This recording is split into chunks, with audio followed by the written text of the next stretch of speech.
ఉస్మానియా యూనివర్సిటీలో తెలంగాణ రక్షణ సేన ఆధ్వర్యంలో విద్యార్థులు నిరసన ర్యాలీ నిర్వహించారు. ఓయూ లా కళాశాల నుంచి ఆర్ట్స్ కళాశాల వరకు సాగిన ఈ ర్యాలీలో నీట్ పేపర్ లీకేజీ వ్యవహారంపై విద్యార్థులు తీవ్ర ఆగ్రహం వ్యక్తం చేశారు.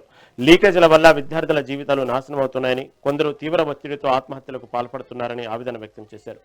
దేశవ్యాప్తంగా ఆందోళనలు జరుగుతున్నా కేంద్ర ప్రభుత్వంలో చలనం లేకపోవడం దారుణమన్నారు. నీట్ లీకేజీకి బాధ్యత వహిస్తూ కేంద్ర విద్యాశాఖ మంత్రి ధర్మేంద్ర ప్రధాన్ వెంటనే రాజీనామా చేయాలని డిమాండ్ చేశారు.